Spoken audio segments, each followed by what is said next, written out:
Is up, movie viewers? Dena Views and Reviews here, asking what you watching. Today I am watching the Book of Clarence. It is written by James Samuel, M. Hodge Maya, directed by James Samuel, produced by Gary Grant, Jay-Z, James Lister, Gianluca Larini, and Tendo Najinda. This movie stars Lakeith Stanfield. He plays two roles, Clarence and Thomas, who are twin brothers. Omar Sy plays Barabbas, R.J. Seiler plays Elijah, Anna Diop plays Barinia, David Aiello plays John the Baptist, Michael Ward plays Judas, Alfred Woodard plays the Virgin Mary, Tiana Taylor stars as Mary Magdalene, Caleb McLaughlin as Dirty Zeke, James McAvoy as Pontius Pilate, and Nicholas Pinnock as Jesus. Now, the Book of Clarence takes place in Jerusalem, AD 33. It is a bit of a comedy, a drama, action adventure while paralleling the biblical story of Jesus. The story centers around this street hustler called Clarence, who happens to be the twin brother of Thomas, as I've said before.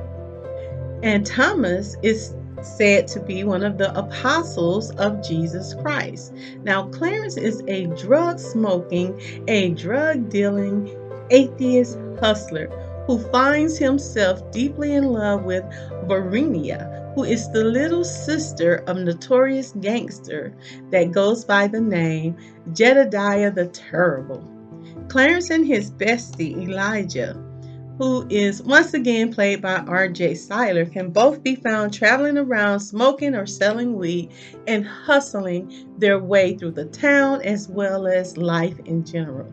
Clarence has borrowed money from Jedediah the Terrible in order to participate in a chariot race against Mary Magdalene, a race in which he ends up losing to Mary because Mary can drive those chariots.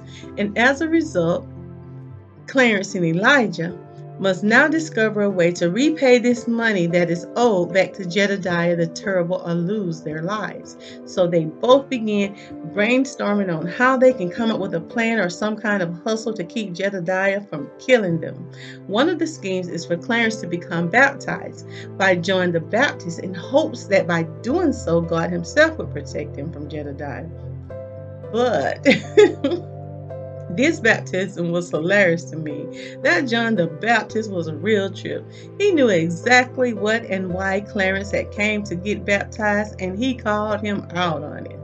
After his peculiar engagement with John the Baptist, he decides to come up with a better idea.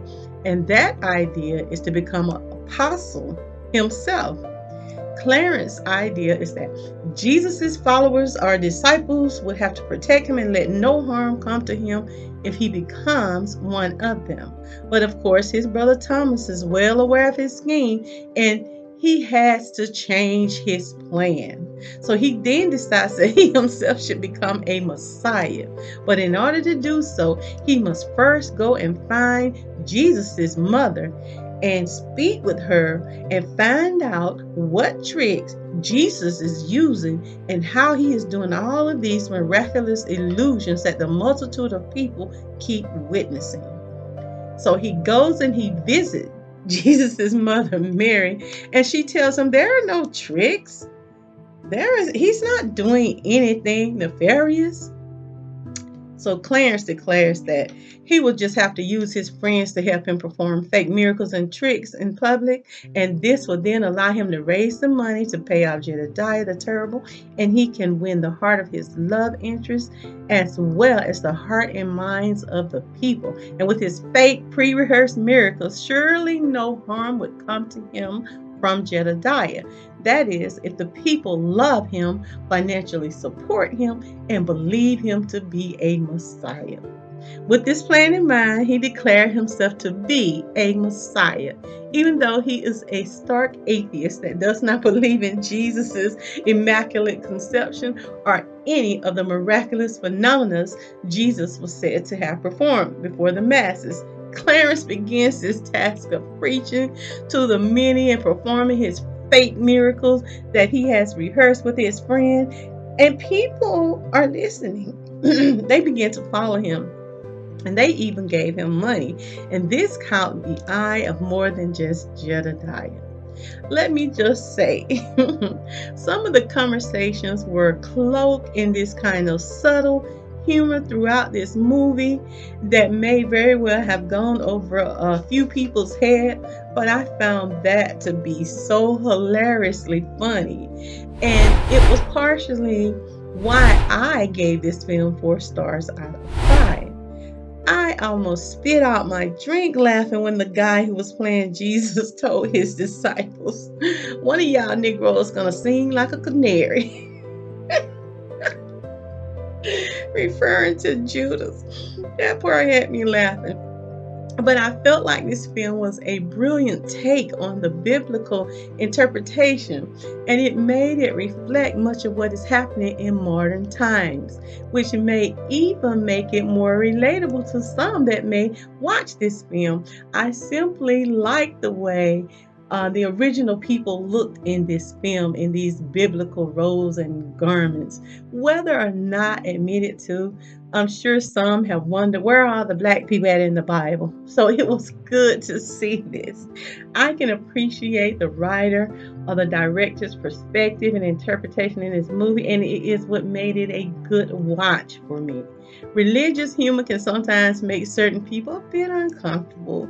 It can put others in a temporarily emotional state of mind or even confusion.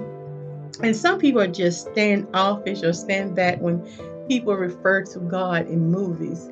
Even though that is true, I have to say, there has been times when you've read or seen things having to do with religion that I'm sure you have questioned. And you have questioned how it is presented, whether it has been rewritten or even omitted in some instances. And we dare not talk about the reality of those in our times who have managed to manipulate the mind consistently through religion or spirituality in the name of God, resulting in harming people, controlling others, subjugating others. So this was so relatable. And I'm saying this literally and figuratively. It was a beautiful movie to me because I like how it was made so modern and relatable. Seeing the biblical characters represented by the original people, and even though there was some humor, it still managed to maintain and pull the viewer into the emotional story of Jesus and his end of life suffering and difficulties.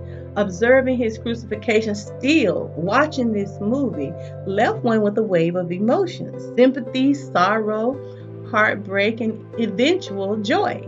I even found myself shedding a few tears, and afterwards, I was feeling impressed at the greatness of how the filmmaker or the writer, how it was written and executed. I really liked how the writer, or shall I say director, was able to make the scenes parallel the biblical accounts, but it was so modern. They modernized the characters and the situations in a way that made it so very relatable. It took you along the journey. You were along for the ride with the main character as he journeyed through self discovery, enlightenment, and eventual acceptance, then full completion. It is a much needed change from the same old, same old.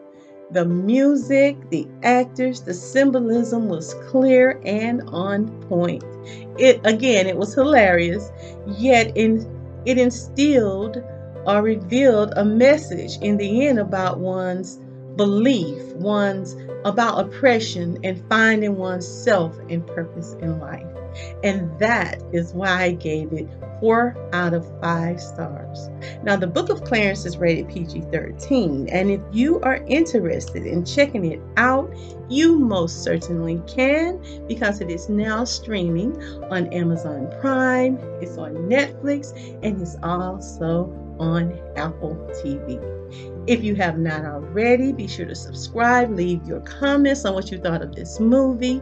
Join me weekly for a new movie review and our movie recommendation. And I want you to remember, it's my view, Now, what you watching?